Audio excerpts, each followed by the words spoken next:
싹싹하던 며느리가 제 전 재산을 노리고 저를 치매 환자로 만들고 있었습니다. 하지만 그 아이의 탐욕을 본 순간 73세 시어머니의 조용한 복수가 시작되었죠. 모든 것을 되찾기 위한 1년간의 완벽한 연극.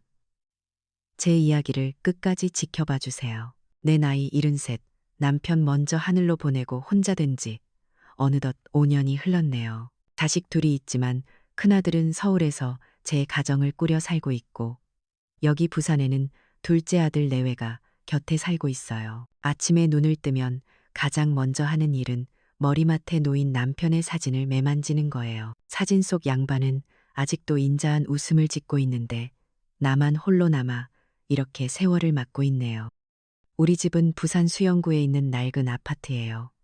그래도 창문을 열면 저 멀리 광안대교가 아련하게 보여서 답답하지는 않아요. 남편과 함께 평생을 일궈온 이 집에 이제는 나 혼자 남은 그림자만 어른거리는 것 같아 가끔은 마음이 헛헛해지죠. 그래도 씩씩하게 살아야지 매일 아침 그렇게 다짐하며 하루를 시작해요. 아침 식사를 마치고 장을 보러 나서는 길이 내 유일한 소일거리예요. 아파트 단지를 나서서 조금만 걸으면 망미중앙시장이 나오거든요. 시끌벅적한 시장에 들어서면 그래도 사람 사는 냄새가 나서 외로움도 잠시 잊게 돼요. 어무이, 오늘 물건 좋네. 싱싱한 걸로 좀 담아드릴까에?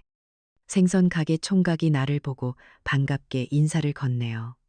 이런 정겨움이 좋아서 나는 마트 대신 꼭 시장을 찾아요.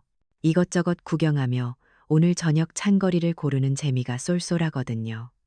그런데 요즘 들어 시장 오는 길이 조금씩 낯설어져요.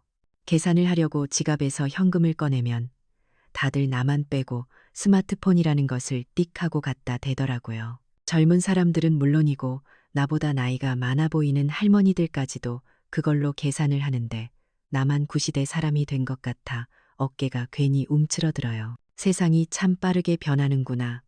나만 이렇게 뒤처지고 있구나 하는 생각에 마음 한구석이 서늘해지곤 하죠.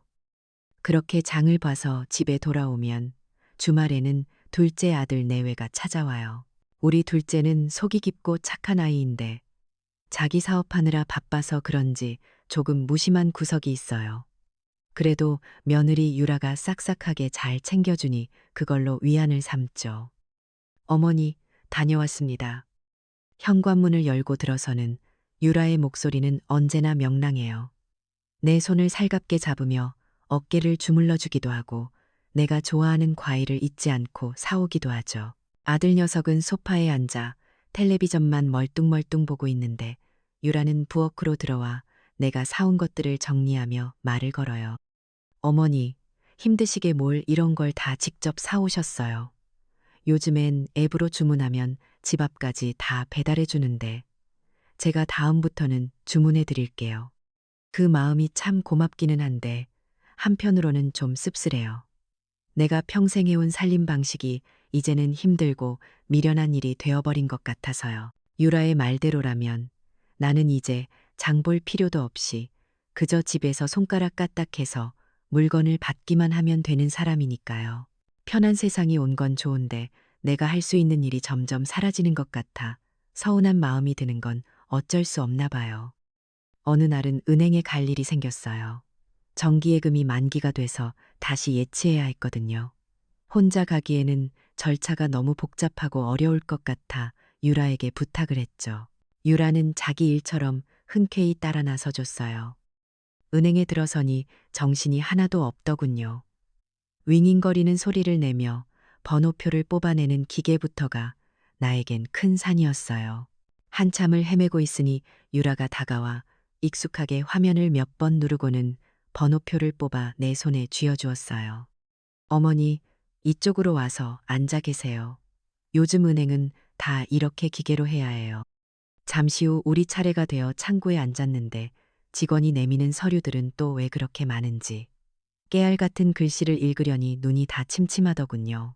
내가 버벅거리고 있자 유라가 내 옆으로 바싹 다가앉아 내 대신 서류를 척척 읽고는 내가 서명해야 할 곳을 손가락으로 짚어주었어요. 요즘은 다 모바일로 간단하게 하는데 어머니는 힘드시죠? 제가 앞으로 이런 건 다 도와드릴게요. 걱정 마세요. 유라는 은행 직원과도 막힘없이 이야기를 나누며 모든 일을 일사천리로 처리했어요. 그 모습을 보니 참 든든하고 대견하다는 생각이 들면서도 다른 한편으로는 내가 정말 아무것도 할 수 없는 늙은이가 되었구나 하는 생각에 기운이 쭉 빠졌어요. 유라가 없었다면 오늘 나는 이 간단한 예금 재예치도 제대로 못했을 테니까요. 내 돈인데도 내 마음대로 하기가 이렇게 어려워졌구나. 유라의 도움이 고마우면서도 나의 경제적인 자율성이 조금씩 그녀에게 넘어가는 것 같은 기분이 드는 건 왜일까요? 집으로 돌아오는 차 안에서 유라는 남편, 그러니까 내 아들에게 전화를 걸어 방금 있었던 일을 이야기하는 것 같았어요. 일부러 들으려고 한 건 아닌데 조곤조곤한 목소리가 귀에 들어왔죠. 응, 여보. 방금 어머니 은행일 도와드리고 들어가는 길이야. 생각보다 어머니 자산이 꽤 되시는 것 같아. 그런데 혼자 관리하시기엔 너무 위험해 보여. 우리가 잘 도와드려야 할 것 같아. 응, 걱정 마. 내가 잘 챙길게. 위험하다는 말, 도와드려야 한다는 말이 자꾸만 귓가에 맴돌았어요. 물론 나를 걱정해서 하는 말이겠지요. 저렇게 착한 며느리가 나를 생각해 주는 건데 내가 너무 예민하게 구는 걸지도 몰라요. 하지만 그날 밤 나는 잠자리에 들기 전에 서랍장 가장 깊숙한 곳에 통장과 도장을 넣어두고 한참을 바라보았어요. 왜 그랬는지는 나도 잘 모르겠어요. 그저 내 평생의 흔적이 담긴 이 소중한 것들을 나도 모르는 사이에 잃어버릴 수도 있겠다는 막연한 불안감이 들었던 것 같. 창밖으로 보이는 광안대교의 불빛은 여전히 아름다운데 내 마음속에는 작은 균열이 스며들기 시작하고 있었어요. 평온했던 내 일상에 아주 서서히, 그러나 분명하게 말이에요. 그렇게 며칠을 뒤숭숭한 마음으로 보냈어요. 며느리에 대한 믿음과 마음 한구석에서 피어나는 불안감 사이에서 갈피를 잡지 못했죠. 그러던 중 운명은 꼭 엎친 데 덮치듯 나를 더 깊은 수렁으로 밀어넣더군요. 그날은 아침부터 비가 추적추적 내렸어요.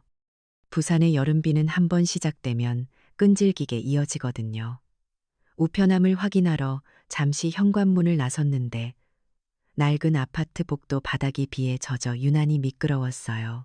조심한다고 했는데도 한순간 발을 헛디디는 바람에 몸의 중심을 잃고 그대로 낮아빠지고 말았죠. 악 하는 비명과 함께 왼쪽 발목에서 우두둑 하는 끔찍한 소리가 들렸어요. 온몸을 꿰뚫는 듯한 극심한 고통에 정신이 아득해졌어요. 복도에 쓰러져 끙끙 앓고 있는 나를 발견한 건 다행히 이웃 주민이었어요. 그분의 도움으로 119에 실려 근처 센텀병원 응급실로 향했죠. 정신없는 와중에도 둘째 아들에게 전화를 걸어야 한다는 생각밖에 없었어요. 응급실 침대에 누워 고통에 신음하고 있을 때 며느리 유라가 헐레벌떡 뛰어들어왔어요. 아들 녀석은 일이 바빠 조금 늦는다고 하더군요. 유라는 내 손을 꼭 잡고 금방이라도 올 것 같은 표정을 지었어요. 의사와 간호사에게 내 상태를 꼼꼼하게 묻고 접수부터 엑스레이 촬영까지 모든 절차를 막힘없이 처리했어요. 그 정신없는 상황 속에서 유라의 침착하고 유능한 모습은 유일한 동아줄처럼 느껴졌어요. 의사도 간호사들도 저렇게 지극정성인 며느리가 곁에 있으니 할머니는 복 받으셨다는 눈치였죠. 결국 진단명은 발목 골절, 전치 3주의 수술까지 필요할 수 있다는 말을 들었어요. 하늘이 무너지는 것 같았죠. 꼼짝없이 병원 신세를 져야 하는 내 처지가 기가 막혔어요. 유라는 내 옆을 지키며 연신 나를 위로했어요. 이제 병원비 정산부터 시작해서 집안일은 다 자기한테 맡기고 아무 걱정 말고 푹 쉬기만 하라고요. 그 말에 고마움을 느끼면서도 내 모든 것을 온전히 다른 사람에게 맡겨야 한다는 사실에 마음이 무거웠어요. 그렇게 나의 입원 생활이 시작되었어요. 낯선 병실 침대에 누워 하얀 천장만 바라보고 있으니 온갖 생각이 다 들더군요. 유라는 매일같이 병문안을 와서 정성껏 나를 돌봐주었어요. 하지만 그 친절이 이어질수록 그녀의 요구는 점점 더 대담해졌어요. 어머니, 병원비 중간 정산도 해야 하고 아파트 관리비랑 공과금 낼 날짜도 다가오는데 어떡하죠? 제가 처리해 드리려면 어머니 통장이랑 도장이 있어야 하는데요. 올 것이 왔구나 싶었어요. 서랍 깊숙이 넣어두었던 그것들을 이제는 내어주어야 할 때가 온 거죠. 나는 잠시 망설였어요. 내 손으로 평생을 관리해온 내 재산을 아무리 며느리라지만 남의 손에 맡긴다는 게 영내키지 않았거든요. 내 돈은 내가 관리해야 한다는 생각, 그건 내 마지막 자존심 같은 거였어요. 그거 내가 퇴원해서 처리하면 안 되겠니? 내 말에 유라의 얼굴에 순간 서운한 기색이 스치는 걸 놓치지 않았어요. 그녀는 곧 슬픈 표정을 지으며 내 손을 잡았죠. 어머니, 어떻게 그런 말씀을 하세요? 다리도 편찮으신데 그런 것까지 신경 쓰시면 병이 더 나겠어요. 제가 아들보다 더 싹싹하게 잘 처리할 수 있어요. 저 못 믿으세요? 다 어머니 편하시라고 그러는 건데. 유라의 말은 틀린 게 하나도 없었어요. 나는 당장 거동도 못하는 신세였고 아들 녀석은 자기 일 때문에 바빴으니까요. 그래도 가족인데 저렇게까지 나를 생각해 주는데 하는 마음이 결국 내 마지막 고집을 무너뜨렸어요. 결국 나는 유라에게 집 열쇠를 주며 안방 서랍장 위치를 알려주었죠. 유라는 마치 큰 상이라도 받은 아이처럼 환하게 웃으며 내일 꼭 가지고 오겠다고 말했어요. 그 모습을 보며 나는 잘한 일이라고 애써 스스로를 위로했지만 마음속 불안감은 안개처럼 짙어져만 갔어요. 다음 날 통장과 도장을 손에 넣은 유라의 행동은 이전보다 훨씬 활기차 보였어요. 그녀는 병간호를 핑계로 내 집을 제 집처럼 드나들기 시작했죠. 그리고 내가 병실에 누워있는 동안 내 집 안에서는 내가 상상하지도 못했던 일들이 벌어지고 있었어요. 유라는 내가 알려준 서랍에서 통장 하나만 꺼내온 게 아니었어요.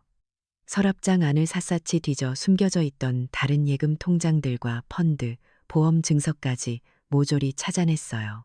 그리고 그 서류들을 통해 내 총자산이 13억 원이 넘는다는 사실을 정확히 알게 되었죠. 아마 그 순간 그녀의 눈은 탐욕으로 번들거렸을 거예요. 유라는 곧바로 은행으로 달려갔어요. 보호자라는 신분을 내세워 내 모든 금융거래 내역을 조회했죠. 심지어 내 스마트폰을 가져가서는 내가 잠든 사이에 은행 앱을 설치하고 온라인 뱅킹 대리인 등록까지 시도했어요. 복잡한 인증 절차 때문에 당장 성공하지는 못했지만 그녀의 계획은 이미 무섭도록 치밀하게 진행되고 있었어요. 나는 그런 사실은 꿈에도 모른 채 병실에 갇혀 무력한 시간만 보내고 있었어요. 이상하게도 입원한 뒤로 친구나 이웃들에게서 걸려오던 안부 전화가 뚝 끊겼어요. 가끔 찾아오던 아파트 부녀회 사람들의 발길도 뜸해졌죠. 답답한 마음에 유라에게 물어보면 그녀는 항상 태연하게 대답했어요. 아, 아까 김 여사님한테 전화 왔었는데 어머니 주무시고 계셔서 제가 대신 받았어요. 푹 쉬셔야 한다고 잘 말씀드렸죠. 박 할머니도 오셨었는데 마침 물리치료 시간이라 뵙지 못하셨네. 제가 다음에 오시라고 잘 타일러 보냈어요. 그 말을 곧이곧대로 믿을 수밖에 없었어요. 유라가 나의 모든 소통 창구를 틀어막고 나를 세상과 완벽하게 단절시키고 있다는 사실은 상상조차 하지 못했으니까요. 나는 그저 하얀 병실 침대에 누워 착한 며느리가 가져다주는 죽을 받아먹으며 하루빨리 퇴원하기만을 기다리는 무력한 노인일 뿐이었어요. 내 삶의 통제권이 송두리째 다른 사람의 손아귀로 넘어가고 있다는 것도 모른 채 말이에요. 3주라는 시간은 길다면 길고 짧다면 짧았지만 병원 침대에 꼼짝없이 누워있는 저에게는 영원처럼 느껴졌어요. 드디어 퇴원하는 날 휠체어에 앉아 병원 복도를 나서는 제 마음은 날아갈 듯 가벼웠죠. 비록 목발을 짚어야 하는 신세였지만 내 집으로 돌아간다는 생각에 모든 게 괜찮게 느껴졌어요. 며느리 유라는 퇴원 수속을 깔끔하게 마치고 저를 부축해 차에 태웠어요. 집으로 돌아가는 내내 이제는 며느리에게 신세질 일도 끝났구나. 다시 예전처럼 내 힘으로 살아봐야지 하는 희망에 부풀어 있었죠.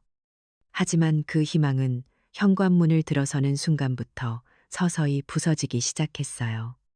집은 깨끗하게 정돈되어 있었지만 모든 물건의 위치가 조금씩 달라져 있었어요. 제가 늘 두던 곳이 아닌 유라가 편한 곳에 놓여 있었죠. 처음에는 그저 나를 위해 청소해 주느라 그랬겠거니 고맙게 생각했어요. 하지만 그 미묘한 변화는 이 집의 주인이 더는 내가 아닐지도 모른다는 불길한 신호탄이었어요. 아직 목발 없이는 걷기 힘든 저를 위해 유라는 퇴원 후에도 매일같이 저희 집에 와서 살림을 돌봐주었어요. 그리고 그날부터 이상한 일들이 벌어지기 시작했죠. 안개 속을 걷는 것처럼 모든 게 흐릿하고 불분명해졌어요. 어느 날 아침 유라가 환하게 웃으며 제게 말했어요. 어머니, 어제 저한테 용돈 50만 원 주신다고 약속하셨잖아요. 감사히 잘 쓸게요.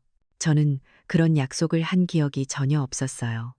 고개를 갸웃거리며 그런 적 없다고 말하자 유라의 얼굴이 금세 슬픔으로 가득 찼어요. 어머니, 왜 그러세요? 어제 저녁에 분명히 말씀하셨잖아요. 제가 요즘 고생한다고. 혹시 잊으신 거예요? 그녀의 실망한 표정과 확신에 찬 목소리에 순간 제 기억이 의심스러워졌어요. 내가 정말 그런 말을 했었나? 병원에 오래 있어서 정신이 없어서 그랬나? 저는 결국 얼떨결에 지갑에서 돈을 꺼내주고 말았어요. 그런 일은 한두 번이 아니었어요. 제가 늘 약을 넣어두던 서랍을 열었는데 약통이 보이지 않았어요. 유라에게 물어보니 그녀는 안타깝다는 듯이 혀를 차며 말했죠. 어머니, 그걸 어제 저녁에 거실 탁자 위에 두셨잖아요. 그것도 기억 안 나세요? 그녀가 가리키는 곳에 정말로 약통이 있었어요. 하지만 저는 분명히 그 약통을 서랍에 넣었던 기억이 생생했거든요. 이런 일들이 반복될수록 저는 점점 제 자신을 믿을 수 없게 되었어요. 내 기억이, 내 판단이 나를 배신하고 있다는 공포가 엄습해왔죠. 그러니 제가 무언가를 부인할 때마다 유라는 눈물을 글썽이며 말했어요. 어머니, 요즘 자꾸 깜빡깜빡하세요. 병원에 한번 가보셔야 하는 거 아니에요? 제가 얼마나 걱정되는지 아세요? 그 걱정 어린 말투 속에 숨겨진 칼날을 그때의 저는 미처 알아채지 못했어요. 유라의 정서적 공격은 집 안에서만 그치지 않았어요. 그녀는 저를 서서히 사회적으로 고립시키기 시작했죠. 어느 날 아파트 부녀회 모임에 잠시 얼굴을 비추러 나갔는데 저를 보는 이웃들의 눈빛이 예전 같지 않았어요. 무언가 안타까워하고 동정하는 듯한 시선이었죠. 한 이웃 아주머니가 제게 조심스럽게 물었어요. 어르신, 요즘은 괜찮으세요?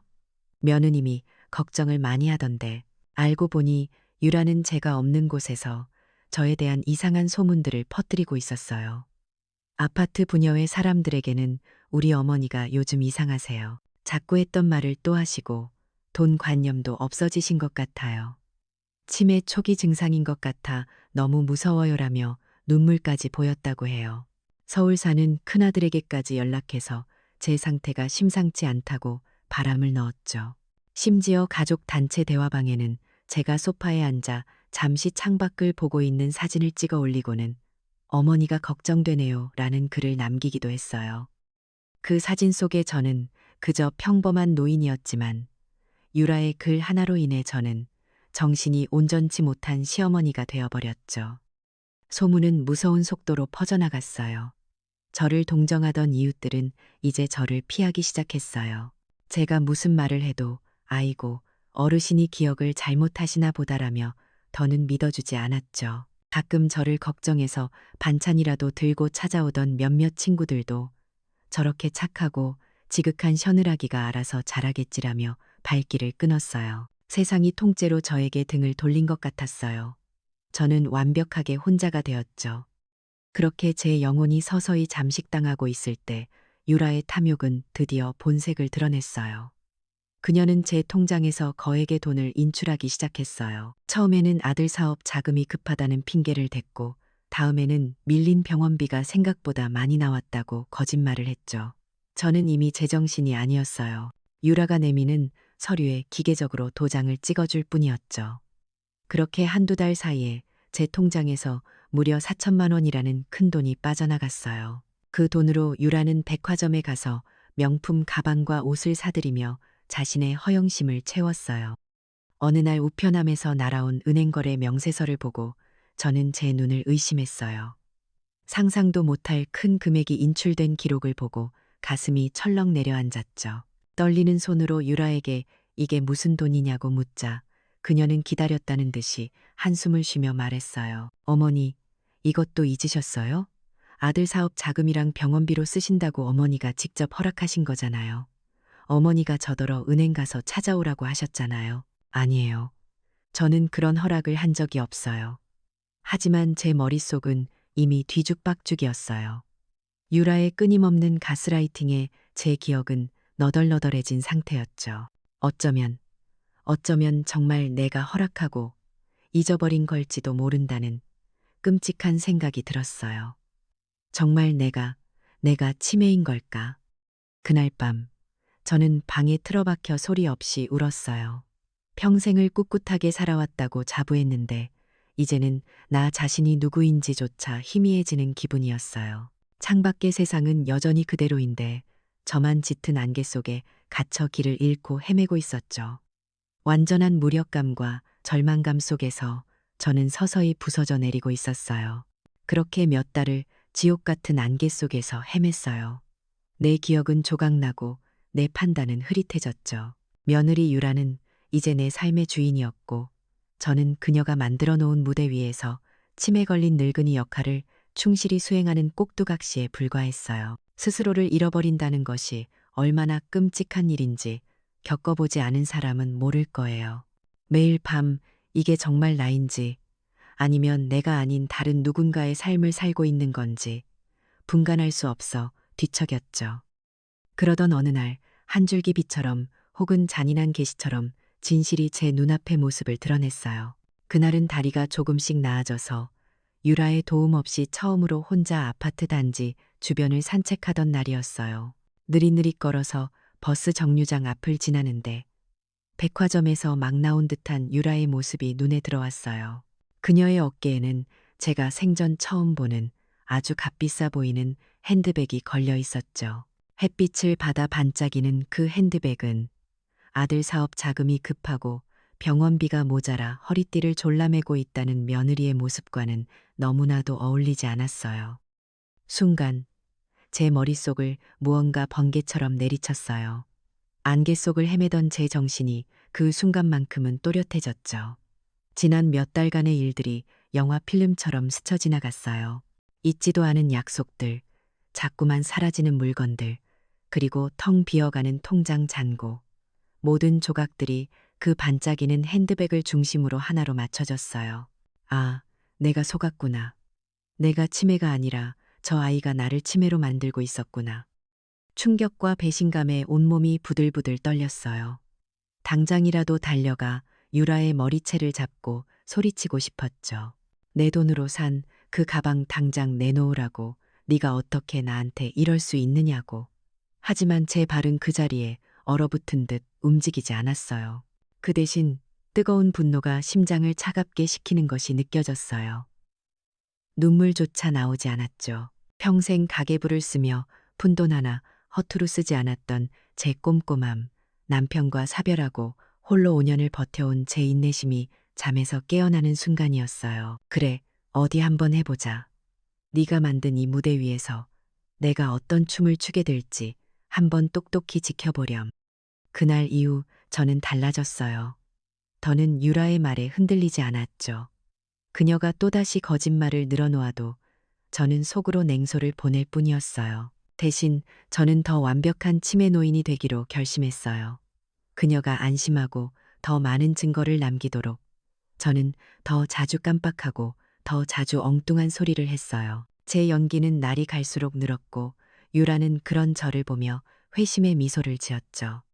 하지만 혼자 힘으로는 역부족이었어요. 아들은 이미 아내의 말에 완전히 넘어가 저를 그저 아픈 어머니로만 보고 있었죠. 섣불리 아들에게 이 사실을 털어놓았다가는 유라가 꾸며낸 치매 노인의 망상으로 치부될 게 뻔했어요. 저에게는 확실한 증거와 저를 도와줄 새로운 조력자가 필요했어요. 고민 끝에 제가 찾아간 곳은 수영구 노인복지관이었어요.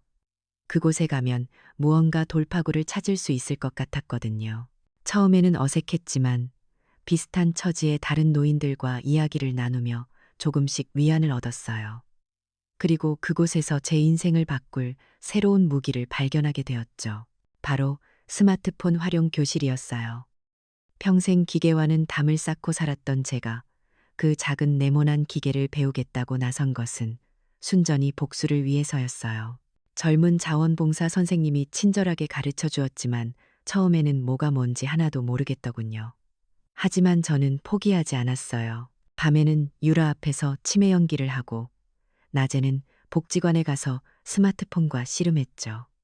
복수라는 확실한 목표가 있으니 신기하게도 머리에 쏙쏙 들어왔어요. 가장 먼저 배운 것은 녹음 기능이었어요. 이제 유라가 제 앞에서 하는 모든 거짓말과 회유를 제 손으로 직접 기록할 수 있게 된 거죠. 다음으로 배운 것은 인터넷 뱅킹 앱으로 제 통장의 거래 내역을 확인하는 방법이었어요. 매일 밤 유라가 잠든 후 저는 이불을 뒤집어 쓰고 몰래 제 통장에서 돈이 얼마나 빠져나가고 있는지 확인했죠. 그녀가 제 돈으로 어떤 사치를 부리고 있는지 똑똑히 제 눈으로 보게 된 거예요. 스마트폰은 제게 새로운 눈과 귀가 되어 주었어요. 저는 더 이상 무력하고 고립된 노인이 아니었죠.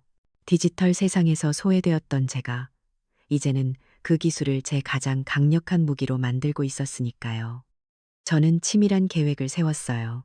앞으로 1년 동안 완벽한 치매 환자를 연기하며 유라의 모든 범행을 기록하기로요. 낡은 일기장을 꺼내 유라의 거짓말과 행동들을 날짜별로 꼼꼼하게 적어 내려갔어요. 결정적인 대화는 스마트폰으로 몰래 녹음했고 은행 거래 내역은 정기적으로 화면을 캡처해서 저장해 두었죠. 이것은 더 이상 단순한 복수가 아니었어요. 이것은 제 무너진 존엄을 되찾고 진실을 바로 세우기 위한 제 인생 마지막 싸움의 시작이었어요. 그 싸움의 끝이 어디일지는 몰라도 저는 더 이상 두렵지 않았어요. 제 손에는 이제 차가운 분노와 뜨거운 복수심, 그리고 생각보다 똑똑하게 작동하는 작은 기계 하나가 들려 있었으니까요. 그렇게 지옥 같은 1년이 흘렀어요. 계절이 4번 바뀌는 동안 저는 며느리 최유라 앞에서 완벽한 치매 노인이었죠. 밥을 먹다가도 멍하니 허공을 보고 어제 했던 말을 오늘 또 묻고 가끔은 아들 이름도 헷갈리는 척했어요. 제 연기가 완벽해질수록 유라의 탐욕은 더욱 대담해졌어요. 제가 완전히 자신을 잃었다고 확신한 그녀는 제 재산을 자기 쌈짓돈처럼 여기기 시작했죠. 유라는 제 연기가 깊어지는 동안 제 통장에서 돈을 빼내는 기술도 나날이 발전했어요. 처음에는 몇십만 원 단위로 빼가던 것이 나중에는 1,000만 원 단위로 훌쩍 뛰었죠. 푼푼히 모아두었던 5개의 적금 통장은 모두 해지되어 8천만 원이 사라졌고 남편이 남겨준 펀드는 모두 환매되어 6천만 원이 공중으로 날아갔어요. 가장 마음이 아팠던 건 10년 넘게 붙던 1억 2천만 원짜리 정기예금마저 깨졌을 때였죠. 그 외에도 생활비다, 경조사비다, 뭐다 해서 빼간 돈까지 합치니 지난 1년간 유라가 제게서 훔쳐간 돈은 무려 3억 원에 달했어요. 매일 밤 이불 속에서 스마트폰으로 그 내역을 확인할 때마다 피가 거꾸로 솟는 것 같았지만 저는 이를 악물고 참았어요. 더 완벽한 복수를 위해서요. 제 낡은 일기장은 그녀의 거짓말과 악행으로 빼곡히 채워졌고 스마트폰 메모리에는 그녀의 목소리와 돈이 빠져나간 기록, 그리고 그녀가 사들인 명품들의 사진이 차곡차곡 쌓여갔어요. 그리고 마침내 약속의 1년이 되던 날 저는 칼을 뽑아들었습니다. 심판의 날이었죠. 저는 먼저 둘째 아들을 집으로 조용히 불렀어요.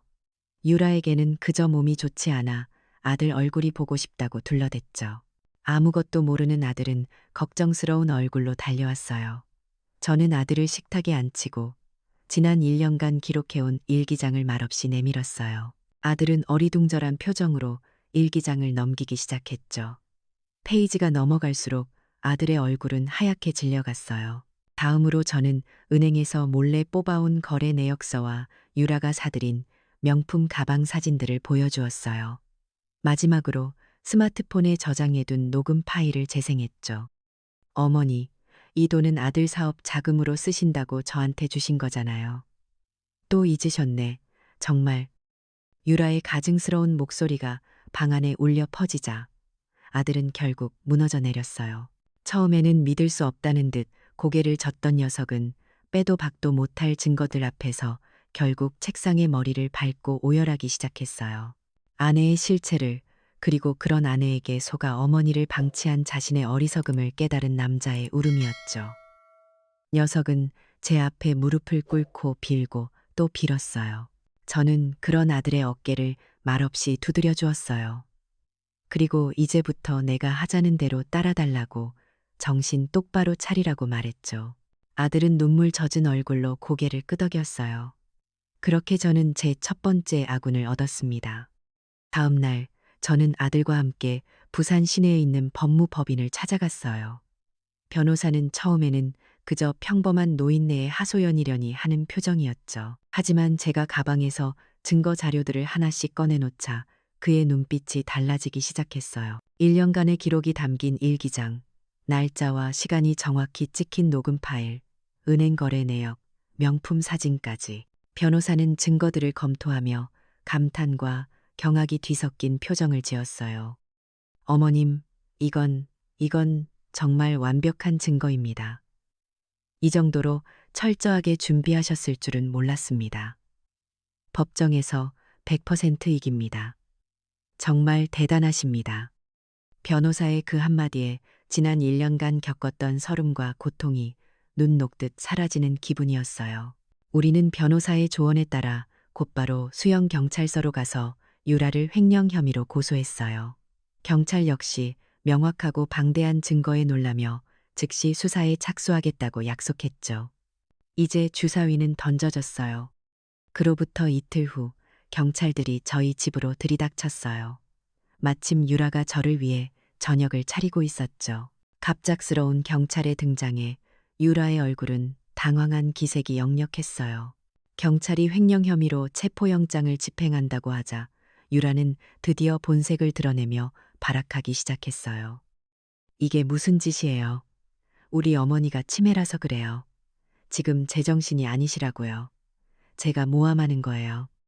그녀가 지난 1년간 저를 옥죄었던 바로 그 무기, 치매라는 단어를 마지막 발악처럼 외쳐댔어요. 하지만 경찰은 차가운 표정으로 그녀가 사들인 명품 가방들과 보석들을 증거물로 압수하기 시작했어요. 그녀의 탐욕의 증거들이 거실 바닥에 하나씩 늘어놓일 때마다 유라의 자신감 넘치던 얼굴은 공포로 일그러져 갔죠.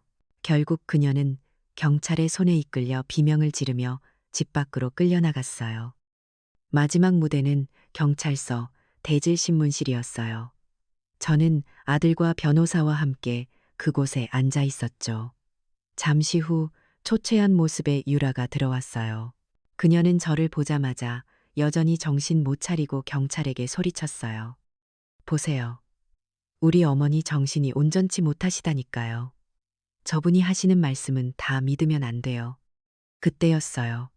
문이 열리고 지난 1년간 멍한 표정으로 구부정하게 걷던 제가 아닌, 허리를 꼿꼿이 펴고 또렷한 눈빛을 한 제가 천천히 안으로 들어섰어요. 저는 유라의 맞은편에 앉아 그녀의 눈을 똑바로 쳐다보았죠. 유라는 제 달라진 모습에 순간 할 말을 잃은 듯 보였어요. 저는 차갑고 조용한 목소리로, 그러나 방 안에 모두가 들을 수 있도록 똑똑히 말했어요. 나는 치매가 아니었다. 네가 무슨 짓을 하는지, 내 탐욕의 끝이 어디인지 보려고 지난 1년간 내가 기꺼이 치매 노인 행세를 해준 것이다. 제 말이 끝나자 유라의 얼굴에서 모든 핏기가 사라졌어요. 그녀의 세상이, 그녀가 쌓아올린 거짓말의 성이 한순간에 무너져 내리는 소리가 들리는 듯했죠. 동공이 흔들리던 그녀는 결국 하는 의미 없는 소리를 내뱉으며 의자에서 그대로 스르르 주저앉아 버렸어요. 그 순간 길고 길었던 제 복수는 끝이 났습니다. 그것은 개인적인 복수의 완성이자 치매 걸린 늙은이라는 사회적 편견에 맞서 싸운 한 인간의 존엄성이 승리하는 순간이었어요. 경찰서에서의 그날 이후 제 삶에는 폭풍이 지나간 뒤에 고요함이 찾아왔어요. 모든 것이 제자리를 찾는 데에는 시간이 좀 걸렸죠. 유라의 재판은 생각보다 빨리 진행됐어요. 제가 1년간 모은 증거들이 너무나도 명백하고 완벽했기 때문에 그녀는 더 이상 어떤 변명도 할 수 없었거든요. 결국 법정은 최유라에게 징역 3년 6개월을 선고했고 제가 횡령당한 3억 원과 그동안의 이자까지 모두 배상하라는 판결을 내렸어요. 법정에서 판사의 선고를 듣는 제 마음은 복잡했어요. 통쾌함보다는 깊은 허탈함과 슬픔이 먼저 밀려왔죠. 한때는 가족이었던 아이인데 어쩌다 우리가 이렇게까지 됐을까? 재판이 끝나고 얼마 지나지 않아 둘째 아들은 유라와 이혼 서류에 도장을 찍었어요. 그 과정에서 녀석은 매일같이 제게 찾아와 무릎을 꿇고 용서를 빌었죠. 자기 때문에 어머니가 그 끔찍한 고통을 겪었다며 자기는 아들로서 자격이 없다고 자책하며 울었어요. 저는 그런 아들을 말없이 안아주었어요. 용서라는 말이 무슨 의미가 있겠어요. 그 아이 역시 아내에게 속은 피해자인걸요. 다만 저는 아들에게 말했어요. 이전처럼 맹목적으로 믿고 의지하는 관계가 아니라 이제는 서로를 존중하고 건강한 거리를 지키는 새로운 모자 관계를 만들자고요. 아들은 눈물을 흘리며 고개를 끄덕였어요. 유라가 남기고 간 증거물로 압수되었다가 다시 제게 돌아온 명품 가방과 옷들은 보기만 해도 속이 상해서 모두 처분해버렸어요. 그리고 그 돈의 절반은 이혼 후 힘들어하는 아들의 재기를 위해 떼어주었고 나머지 절반은 어려운 이웃을 위해 기부했죠. 탐욕으로 얻은 물건들은 그렇게 제 손에서 모두 떠나보냈어요. 그러고 나니 비로소 마음이 조금 가벼워지는 것 같았어요. 제 이야기는 생각보다 멀리 퍼져나갔어요.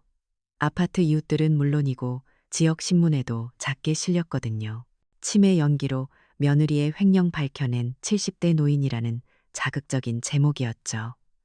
그 후로 저를 보는 사람들의 시선이 달라졌어요.